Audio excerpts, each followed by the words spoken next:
àwọn tó súnmọ́ iléeṣẹ́ ààrẹ wọn ti jẹ́ kó di mímọ̀ wípé nítorí ààrẹ Bọ́lá Ahmed Tinubu kò fẹ́ kí ẹnikẹ́ni kan dalẹ̀ lójijì tó sì ti ń gbé àwọn fẹ̀rẹ̀fẹ̀rẹ̀ kan ẹni wọ́n ṣe ló gbé ọmọ Yorùbá tó fún ní ipò ńlá lórí ètò ààbò orílẹ̀-èdè Nàìjíríà lásìkò yìí, èyí tí wọ́n ló ti ń dá awuyewuye ìkùnsínú sílẹ̀ láàrin àwọn ọmọlẹ́yìn ẹ̀ pàápàá ní ọ́fíìsì olùdámọ̀ràn lórí ètò ààbò fún ìjọba Nàìjíríà, ìtànpẹ̀ ní National Security Adviser, èyí tó jẹ́ pé ẹni tó di ipò náà mú ní ipò olùdámọ̀ràn lórí ètò ààbò fún ìjọba Nàìjíríà òní Malam Nuhu Ribadu. Lára tí wípé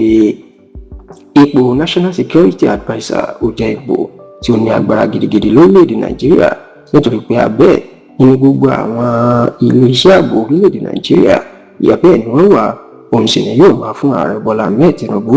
òun ni yóò máa fún ní ààbọ̀. Ẹni tí Tinubu wá gbé ipò ńlá léyàn lọ́wọ́ òní Malam Nuhu Ribadu, bó tilẹ̀ jẹ́ pé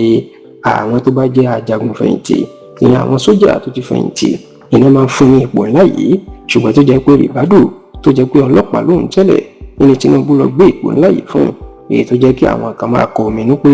ṣé agbára Ribadu ó gbé ipò ọ̀hún. Ṣùgbọ́n ti tẹlifíṣàn Yorùbá Tòótọ́ gbọ́ pé nítorí pé Ribadu àti Tinubu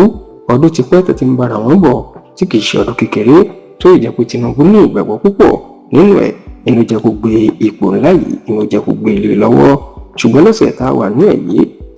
ẹni Tinubu ló mà dá awuyewuye ńlá sílẹ̀ nígbà tó yan ọmọ Yorùbá kan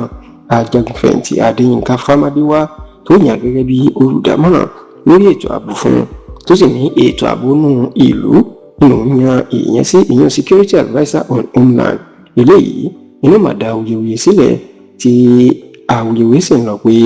Tinubu ti fẹ́ lé Ribadu dànù àti kó ti fẹ́ gba agbára lọ́wọ́ ẹ̀ ló ṣe yan Adéyínká Fámádéwá ọmọ bíbí ilẹ̀ Yorùbá. Ọ̀rọ̀ yìí ló máa ń di awuyewuye tí iléeṣẹ́ ààrẹ sì ti jẹ́ kó di mímọ̀ pé kò sóòótọ́ ní ẹ̀ o, àwọn ò gba iṣẹ́ lọ́wọ́ Ribadu tàbí ní agbára ẹ̀ kù, bí kò ṣe pé Adéyínká Fámádéwá yóò máa ṣiṣẹ́ lábẹ́ náà ni wọn yóò sì jọ máa ran ara wọn lọ́wọ́ lórí ètò ààbò orílẹ̀-èdè Nàìjíríà. Ṣùgbọ́n tẹlifíṣàn Yorùbá Tòótọ́ gbọ́ pé àwọn ìwà kan wà tí Ribadu tí ó ń wù sí ààrẹ Bọ́lá Ahmed Tinubu tí wọ́n ní ààrẹ ti ń gbọ́ fìrìfìrì, eléyìí ni wọ́n sì ní òdùnmọ̀ nínú. Bákan náà ni wọ́n ní àwọn àbẹ̀wò tí Ribadu ṣe sórílẹ̀-èdè Amẹ́ríkà tó wá gbé àwọn àwòrán ìpàdé tó ṣe náà tó ń gbé jáde sínú gbogbo ìwé ìròyìn, wọ́n yóò fi bẹ́ẹ̀ dùnmọ̀ Tinubu náà nínú, nítorí pé àjọṣepọ̀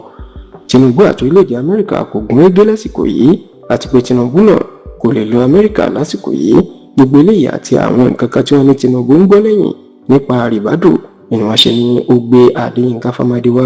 wá sí ipò